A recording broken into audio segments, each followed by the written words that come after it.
오늘 이 시간 말씀의 제목은 예수 안에서 너희를 향하신 하나님의 뜻, God's will for you in Jesus. 성경 말씀은 데살로니가전서 5장 16절로 18절입니다. 항상 기뻐하라, 쉬지 말고 기도하라, 범사에 감사하라. 이것이 그리스도 예수 안에서 너희를 향하신 하나님의 뜻이니라. 아멘. 우리는 단 한 번뿐인 인생을 삽니다. 두 번 인생을 사는 사람은 없습니다. 아무리 건강해도 100세가 넘어가면 언제 나의 삶이 마칠까 죽음을 생각하게 될 것입니다. 아무리 돈이 많아도, 아무리 높은 자리에 있어도 의학적으로 치료받지 못할 병을 갖게 되면 죽음을 생각하게 될 것입니다. 단 한 번뿐인 인생을 보람있고 의미있고 후회 없는 삶을 살아가는 모두가 되어야 할 것입니다. 대부분의 사람들이 죽기 전에 다 후회한다고 합니다. 내가 용서하며 살 걸, 너무나 내 마음에 미움과 분노로 평생을 살았다. 그래서 후회하며 목숨을 거두는 분도 있고, 내가 조금 더 참고 살 걸, 내가 내 성질대로 살아서 많은 사람들에게 상처를 줬거나, 자신의 못난 소유욕 때문에 후회하며 숨을 거두는 분도 있고, 내가 왜 좀 더 사랑하지 못했나? 나를 사랑해주는 그 많은 사람들이 있는데 왜 그들을 미워하고 갈등하며 다투며 살았는가? 이렇게 후회하며 숨을 거두는 분도 있다고 합니다. 우리 예수 믿는 사람은 그렇게 살면 안 될 것입니다. 그러기 위해서 제일 중요한 것이 우리 마음 자세를 바르게 하는 것입니다. 우리의 마음 자세가 우리 일생을 좌우합니다. 그래서 잠언서 4장 23절에 모든 지킬 만한 것 중에 더욱 내 마음을 지키라. 생명의 근원이 이에서 남이니라. 행복한 삶, 후회 없는 삶을 살기 위해서 우리의 마음 자세를 바르게 해야 하는 것입니다. 예수를 믿고 나서 부정적으로 살던 옛사람의 모습을 내던져 버리고 하루를 살아도 주님 안에서 절대 긍정, 절대 감사의 삶을 살아야 합니다. 오랜 세월 동안 애굽에서 비참한 노예 신분으로 살던 이스라엘 백성들이 하나님의 놀라우신 은혜로 해방받아 애굽을 떠나게 되었습니다. 그 기쁨, 그 감격은 말로 표현할 수 없었을 것입니다. 그런데 문제는 저들이 430년 동안 애굽에서 종살이 하다가 보니까 뼛속 깊이 생각이 부정적으로 바뀌어 버렸습니다. 그래서 기적적으로 저들이 출애굽하게 되었음에도 불구하고 성경을 보면 그들이 출애굽한 그날부터 불평을 시작합니다. 끊임없이 불평하고 또 불평하고 또 불평합니다. 부정적인 생각에 꽉 사로잡혀서 하나님이 예비하신 가나안 땅으로 가는 동안에 하나님 앞에서 감사하지 아니하고 원망과 불평을 늘어놓았던 것입니다. 성경은 원망과 불평을 하나님에 대한 불신앙의 모습으로 봅니다. 전적으로 하나님을 믿고 의지하였다면 아무리 힘들고 어려운 상황이 다가온다 하더라도 감사할 수 있어야 하는데, 그 놀라운 은혜로 애굽에서 해방되어 약속의 땅 가나안을 향해 가는데도 그들은 불평하고 또 불평하고 또 불평했어요. 성경 민수기를 보면 너무나 많은 불평이 담겨 있어서 민수기를 불평기라 이야기하기도 합니다. 그래서 결국 20세 이상의 남자 장정 가운데 긍정적인 고백을 한 여호수아와 갈렙을 제외한 모든 사람들이 예외 없이 광야에서 40년 동안 돌고 또 돌고 또 돌다가 다 죽고 그 후손만 가나안 땅에 들어가게 됩니다. 혹시 우리가 그들과 똑같은 삶을 살아가고 있지 않습니까? 어떻게 그들이 그럴 수가 있어요? 430년 동안 종살이 하다가 해방받았으면 감격하며 너무나 기뻐서 주님을 찬양하며 살아야 했는데 이렇게 우리가 그들을 비판하고 있으면서도 혹시 우리가 나 같은 죄인이 예수 믿고 구원받아 이 놀라운 은혜 가운데 살고 있으면서도 범사에 감사하지 아니하고 사소한 일에 원망 불평하고 남의 탓을 하고 늘 부정적으로 이야기하는 그러한 모습으로 살고 있지 않습니까? 결실과 감사의 계절을 맞이해서 우리의 신앙을 점검해 보기 원합니다. 요즘 밖에 나가서 길을 걷다 보면 무엇이 보입니까? 단풍이 드는 것을 보실 것입니다.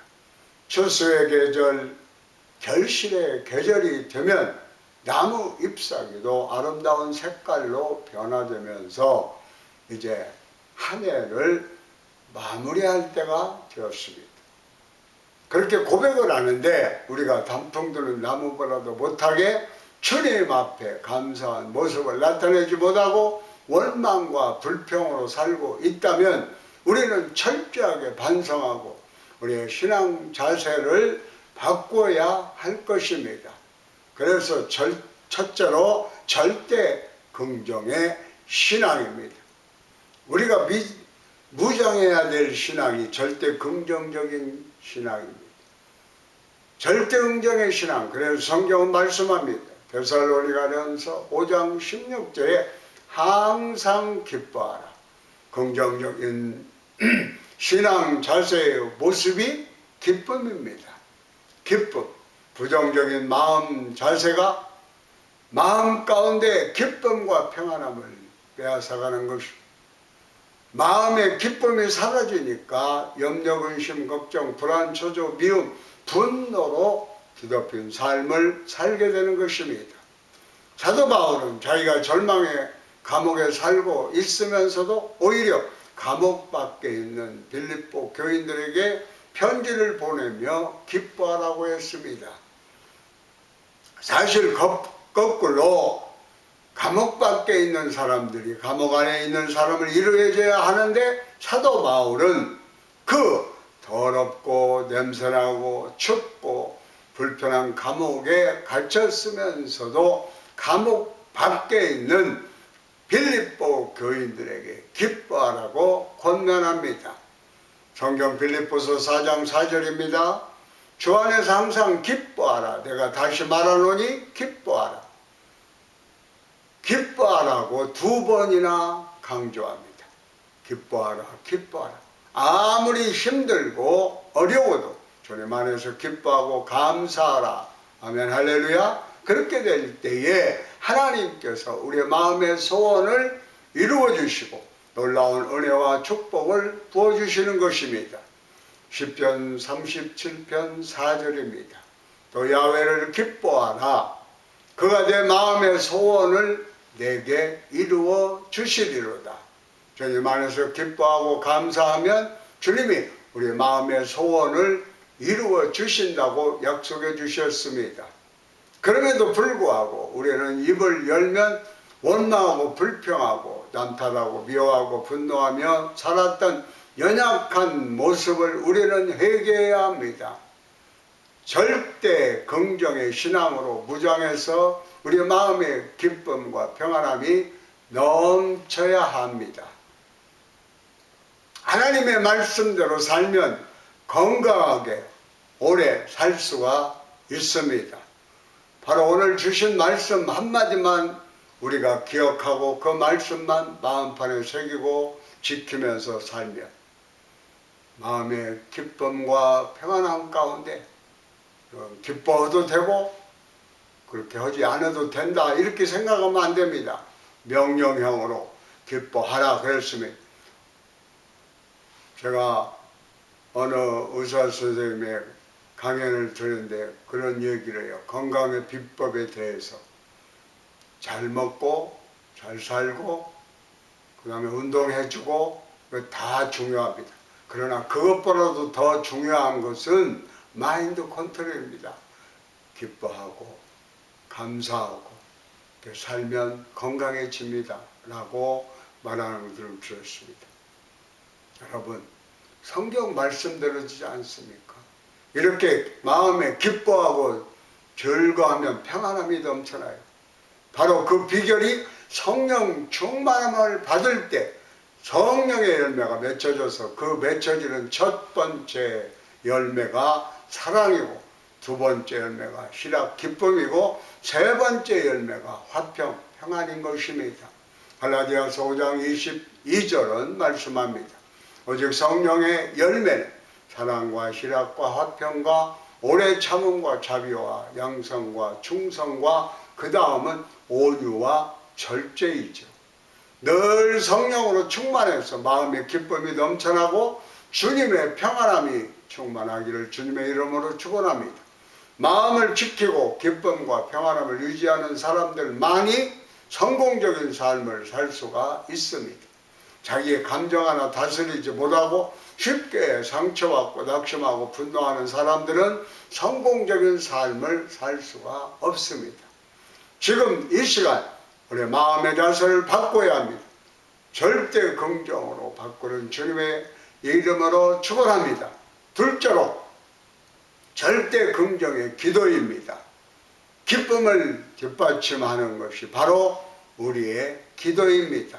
그래서 데살로니가전서 5장 17절 본문 말씀에 쉬지 말고 기도하라. 왜? 내가 잠시 쉬는 동안 미움이 싹 들어와서 내가 그 미움을 통하여 분노하게 되니까 쉬지 말고 기도하라. 기쁨을 유지하는 비결이 바로 기도입니다. 기도는 영혼의 호흡입니다. 우리 신앙의 가장 기본적인 모습이 기도인 것입니다. 그러니까 문제가 기도하지 않는 데서 다 일어납니다. 기도 없이는 마음의 기쁨과 평안함을 유지할 수도 없고 기도 없이는 우리는 승리하는 삶을 살아갈 수도 없어요. 수많은 문제들이 우리에게 끊임없이 다가오고 또 다가오고 또 다가오는 이유는 우리가 기도를 거의 하지 않거나 기도를 소홀히 하거나 기도에 힘쓰지 않는데 그 원인이 있어요. 기도를 많이 하면 문제가 왔다가도 도망갑니다. 염려, 근심, 걱정이 다 떠나가는 것입니다. 염려할 시간에 기도하고 걱정할 시간에 기도하고 불평할 시간에 기도하는 여러분 모두가 되시기를 바랍니다. 세계 최초의 교회인 예루살렘 교회는 성령이 충만했던 교회입니다. 기도에 전념했던 교회입니다. 그래서 교회가 폭발적으로 부흥했습니다. 사도행전 2장 42절에 그들이 사도의 가르침을 받아 서로 교제하고 떡을 떼며 오로지 기도하기를 힘쓰니라. 이 말씀을 부여잡고 오로지 기도하기를 힘썼을 때에 교회가 폭발적으로 부흥해서 주님께서 구원받는 사람을 날마다 더하게 주셨습니다. 2장 47절입니다. 하나님을 찬미하며 또 온 백성에게 칭송을 받으니 주께서 구원받는 사람을 날마다 더하게 하시니라. 교회의 기쁨이 충만하고 교회의 기도가 충만하면 교회는 저절로 부흥되는 것입니다. 교회에 기쁨이 없고 늘 마음속에 뭔가 불편함이 있고 미움과 분노가 있으면 자연히 기도가 사라지게 되고 교회 부흥은 멈추고 교회가 분열되고 교회에 많은 어려움이 다가오게 되는 것입니다. 그러므로 여러분 삶 속에 기쁨이 충만하고 감사가 충만하고 기도가 충만하게 되기를 바랍니다. 주님 말씀 붙잡고 기도하고 또 기도할 때에 하나님의 은혜가 임하게 되는 것입니다. 예루살렘 교회를 보니까 3,000명, 5,000명, 수만 명으로 부흥한 기록이 나옵니다. 2, 3,000명, 5,000명, 수만 명은 남자 어른을 기준으로 했을 때 숫자니까, 그러니까 벌써 2000년 전에 예루살렘이라고 하는 작은 도시에 10만이라고 하는 많은 성도가 예수를 믿게 되었다는 것을 알 수 있습니다. 그러므로 우리가 기도에 힘써서 하나님의 큰 은혜를 체험하게 되기를 바랍니다. 예수님께서 누가복음 18장에 불의한 재판장의 비유를 들어서 기도의 중요성을 가르쳐 주십니다. 누가복음 18장 1절에 예수께서 그들에게 항상 기도하고 낙심하지 말아야 할 것을 비유로 말씀하여 3절로 5절입니다. 그 도시에 한 과부가 있어 자주 그에게 가서 내 원수에 대한 나의 원한을 풀어주소서 하되 그가 얼마 동안 듣지 아니하다가 후에 속으로 생각하되 내가 하나님을 두려워하지 않고 사람을 무시하나 이 과부가 나를 번거롭게 하니 내가 그 원한을 풀어주리라. 그렇지 않으면 늘 와서 나를 괴롭게 하리라 하였느니라. 한 과부가 억울한 일을 당했어요. 그 과부는 남편도 없고 가진 돈도 없고 요즘 말로 뒤를 봐주는 사람도 없고 그 과부는 원한을 풀 길이 없는데 유일하게 불의한 재판장에 가서 부르짖는 것 밖에 그가 할 수 있는 것이 없었습니다. 그 불의한 재판장은 뇌물을 받고 재판을 굽어지게 합니다. 힘 있는 사람, 돈 많이 주는 사람 편으로 재판을 기울게도 하는 그런 사람입니다. 그런데도 불구하고 이 과부가 아침부터 저녁까지 나와서 재판장님 저 억울합니다. 저를 좀 살려주세요. 이러다 저는 정말 속이 터져 죽겠습니다. 저를 살려주세요. 아침에 나가 부르짖고 점심때 식사하려고 하면 또 부르짖고 저녁에 퇴근하려 하면 또 부르짖고 또 부르짖고 또 부르짖으니 잠을 자다가도 재판장님 소리치는 소리가 들리는 것 같아가지고 어휴 내일 아침 저 사람 피해서 새벽에 나가야 되겠다. 그래서 좀 일찍 일어났더니 벌써 나와 있어요. 재판장님 안 되겠다. 오늘 좀 늦게 나가야겠다. 해서 늦게 나갔더니 또 재판장님 그래서 이 불의한 재판장이 내가 하나님도 두려워하지 아니하고 사람도 두려워하지 않는데 저 사람이 너무나 나를 번거롭게 하니까 이러다가 내가 불면증에 걸리겠다. 저 과부를 불러들여라. 그래서 그의 소원을 들어줬다는 것입니다. 예수님 말씀하시기를 이 불의한 재판장도 그 과부의 원한을 풀어주는데 하물며 우리 좋으신 하나님께서 너희 간절한 기도를 응답해 주시지 않겠느냐. 18장 6절로 8절입니다. 주께서 또 이르시되 불의한 재판장이 말한 것을 들으라. 하물며 하나님께서 그 밤낮 부르짖는 택한 자들의 원한을 풀어주지 아니하시겠느냐. 그들에게 오래 참으시겠느냐. 내가 너희에게 이르노니 속히 그 원한을 풀어주시리라. 그러나 인자가 올 때에 세상에서 믿음을 보겠느냐 하시니라. 절대 긍정의 믿음으로 부르짖고 또 부르짖으면 기적이 다가오는 것입니다. 빌립보서 4장 6절입니다. 아무것도 염려하지 말고 다만 모든 일에 기도와 간구로 너희 구할 것을 감사함으로 하나님께 아뢰라. 염려할 시간에, 근심할 시간에, 걱정할 시간에 부르짖고 또 부르짖고 또 부르짖으시기를 바랍니다. 사람을 찾아다니지 말고 신세 한탄하지 말고 주님께 나와 부르짖어 기도하고 또 기도하면 반드시 좋은 일이 일어날 것입니다. 예레미야 33장 3절입니다. 너는 내게 부르짖어라. 내가 내게 응답하겠고 내가 알지 못하는 크고 은밀한 일을 내게 보이리라. 고아의 아버지 조지 멜러 목사님은 60년 동안 12,000명의 고아를 돌보면서 약 5만 번의 기도를 응답받았습니다. 그분의 책을 읽다 보니까 매일 같이 응답받는 기록밖에 없어요. 다른 일이 하지 않았습니다. 고아원이 어렵다고 여기저기 번지 보내고 돈을 얻으려 다니지 않았습니다. 그냥 엎드려 기도하고 또 기도하고 또 기도하고 또 기도했어요. 그의 일생은 기도와 응답의 일생이었습니다. 12,000명의 고아를 돌보는데 전혀 부족함 없이 그들 다 주의 사랑으로 돌보고 먹이고 입히고 하나님의 은혜 가운데 고아원을 운영할 수 있게 되었던 것입니다. 그것이 바로 위대한 기도의 열매입니다. 그러므로 여러분은 이와 같이 기도의 사람들이 되시기를 바랍니다. 그런데 기도의 응답은 감사로 옵니다. 셋째로 절대 긍정의 감사.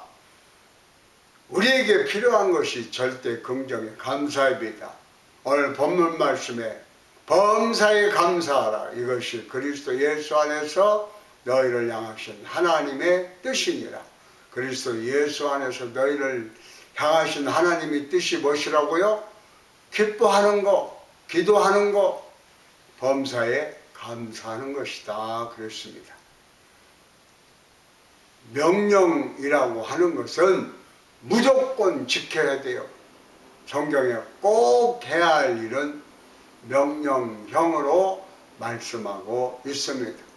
항상 기뻐하라, 쉬지 말고 기도하라, 범사에 감사하라. 감사하라고 노력하십시오. 가 아니고 감사했으면 좋겠습니다. 그것도 아닙니다. 범사에 감사하라. 명령형입니다. 기도의 열매가 감사로 나타나는 것입니다. 하나님 앞에 기도하며 범사에 감사할 때 놀라운 은혜와 축복이 우리에게 부어집니다. 감사는 성숙한 신앙인의 모습일 것입니다. 아무리 교회 오래 다녀도 감사가 없는 것은 초보적인 신앙입니다. 대단히 조성하게도 10년, 20년 밀었는데도 감사가 없으면 아직 초신자와 다름이 없습니다. 그러나 믿은 지 1년밖에 없어도 넘치는 감사가 있는 사람은 그보다 더 성숙한 믿음을 가졌다고 하는 것을 잊지 말게 되기를 바랍니다. 모든 일에 감사하시기를 바랍니다. 아무리 내가 억울한 일 당하고 속상한 일이 생기고 무시당하고 상처받는 일이 있어도 그때 감사할 때 복을 받습니다. 원망하고 불평하면 어떤 은혜도 임하지 않습니다. 긍정적인 사람은 감사를 통하여 자신을 바꿔놓는 것입니다. 그래서 에베소서 5장 20절에 범사에 우리 주 예수 그리스도의 이름으로 항상 아버지 하나님께 감사하며 이렇게 권면합니다. 내 힘으로 감사할 수 없기 때문에 예수님의 도우심을 받아서 감사하면 하나님께서 복을 내려주시는 것입니다. 무엇보다도 나 같은 죄인이 구원받아 하나님의 자녀가 되었기 때문에 예수님을 나의 구세주로 모셨기 때문에 우리는 감사하고 또 감사하고 또 감사해야 됩니다. 골로새서 2장 6절로 7절입니다. 그러므로 너희가 그리스도 예수를 주로 받았으니 그 안에서 행하되 그 안에 뿌리를 박으며 세움을 받아 교훈을 받은 대로 믿음에 굳게 서서 감사함을 넘치게 하라. 우리의 넘치는 감사를 하나님께서 기쁘게 받으시는 것입니다. 하나님은 이 감사를 통해서 영광을 받으시고 하나님은 이 감사가 우리의 삶의 가장 올바른 일인 것을 말씀해 주시고 감사를 통하여 우리에게 복을 내려주십니다. 그래서 시편 50편 23절에 감사로 제사를 드리는 자가 나를 영화롭게 하나니 그의 행위를 옳게 하는 자에게 내가 하나님의 구원을 보이리라. 아멘 할렐루야. 그러니까 감사하지 않는 사람은 옳게 하지 않는 것입니다. 감사하는 것이 옳게 사는 것입니다. 여러분 주님 앞에서 바르게 살기를 바랍니다. 불평은 잘못된 것이고 감사는 하나님께서 기뻐하시는 것을 잊지 않게 되시기를 바랍니다. 주님 은혜 가운데 한평생 감사하며 살아가는 여러분 모두가 되시기를 바랍니다. 지구촌교회 이동원 목사님이 둘째 아드님을 먼저 천국 보내드리고 천국 환송 예배를 드릴 때 장례식에서 10가지 감사를 드렸습니다. 그 아들은 미국에서 국제 변호사 자격을 취득해서 EA 스포츠사와 AT&T에서 근무했고 한국 지구촌 교회와 미국 토렌스 좋은 교회에서 봉사를 했습니다. 작년 2월 달에 대장암 수술을 받고 나서 투병을 하다가 10월 8일 43살의 일기로 너무 젊죠?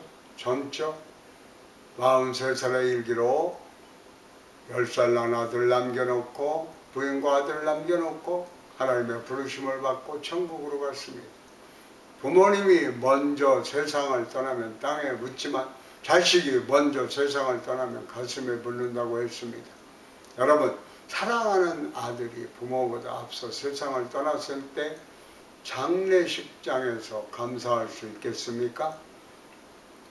장으로 슬프고 힘든 가운데 그 장례 예배 때 10가지 감사를 드립니다. 첫째로 아들이 그 지독한 암의 통증에서 해방되어 감사합니다. 둘째, 영광의 나라 천국에 입성하여 감사합니다. 셋째, 그동안 유머가 많았던 아들을 인해 누린 기쁨을 인해 감사합니다. 넷째, 단 한 번도 불평 없이 자랑만 하던 아내와 애교덩어리 손자를 남겨주어 감사합니다. 다섯째, 어려서 게임을 좋아하더니 게임 변호사가 된 것에 감사합니다. 여섯째, 아들의 고통을 통해 예수님을 내어주신 하늘 아버지의 고통을 알게 하심을 감사합니다. 일곱째, 아들의 암투병을 통해 수많은 암 환자의 고통과 연대하게 된 것을 감사합니다. 여덟째, 또한 자식을 먼저 떠나보낸 수많은 부모들의 고통과 연대하게 되어 감사합니다. 아홉째, 아들의 지혜를 통해서 기도한 수많은 중보자들과 한 지체가 되어 감사합니다. 마지막으로 아들이 간 천국을 더 가까이 소망하게 되어 감사합니다. 여러분 진정한 감사는 가장 힘들 때 드리는 감사합니다. 잘 될 때 감사는 누구나 드릴 수 있죠. 우리가 그동안 너무나 감사가 부족했습니다. 너무나 많은 축복을 받고 사는데도 불구하고 100가지 만가지 감사할 이유가 있음에도 불구하고 한두 가지 때문에 불평하고 원망하고 분노하고 미워하고 절대 용서 못한다고 혼자서 이를 갈며 잠을 자지 못하고 살았던 우리 모습을 회개해야 합니다. 아멘. 우리의 믿음의 고백으로 내 영혼이 은총 입어 중한주심 벗고 보니 이것을 우리가 찬송하는데 정말 우리가 주님 앞에서 감사하며 살겠습니다. 이런 마음의 다짐으로 우리 함께 찬양을 부르십시오. 내 영혼이 은총 입어 1절입니다. 내 영혼이 은총 입어 정한 죄지 받고 보니 슬픔 많은 이 세상도 천국으로 하두다. 할렐루야 찬양하세. 내 모든 죄 사함받고 주 예수와 그 어디나 하늘나라 3절 높은 산이 거친 들이 조막이나 궁궐이나 내 주 예수 모신 곳이 그 어디나 하늘나라 할렐루야 찬양하세 내 모든 죄 사함받고 주 예수와